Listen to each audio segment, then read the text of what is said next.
एक छोटे से गांव के पास एक पुराने महल का एक गुमशुदा किला था। लोग कहते थे कि किले के अंदर छुपा हुआ एक रहस्यमय खजाना है। इस खजाने की खोज में जुटे लोग एक दूसरे के पीछे पड़े थे, क्योंकि कभी भी किसी को यह नहीं पता चलता था कि खजाना कहाँ है और कैसे पहुंचा जा सकता है।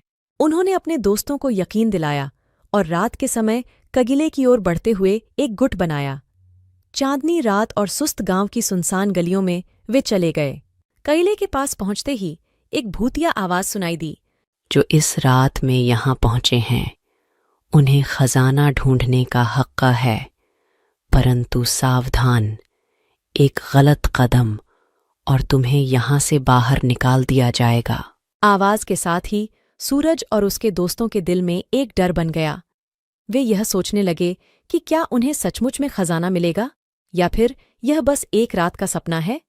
गुमशुदा खजाने की तलाश में आगे बढ़ते हुए वे एक पुराने कमरे की ओर बढ़े जहां एक बड़ा संदूक पड़ा था। उन्होंने संदूक को खोला और वहां एक चमकीला हीरा देखा।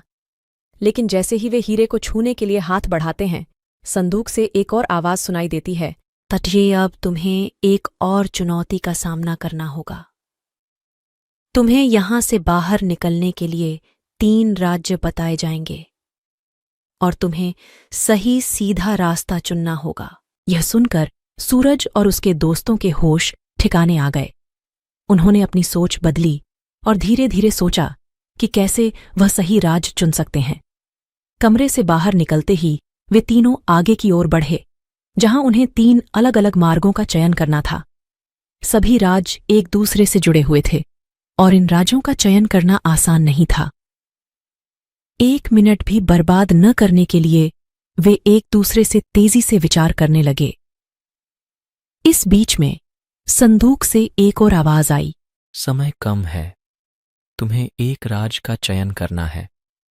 अगले 15 मिनट में तुम्हें यहां से बाहर निकल जाना होगा। इस दबाव में सूरज ने तेजी से एक राज का चयन किया और वे तीनों दोस्त तेजी से उस दरवाजे की ओर बढ़े जिस राज की ओर संकेत था। संदूक से आवाज आई। तुम सचमुच साहसी हो, तुम्हें यहां से बाहर निकलने का हक है।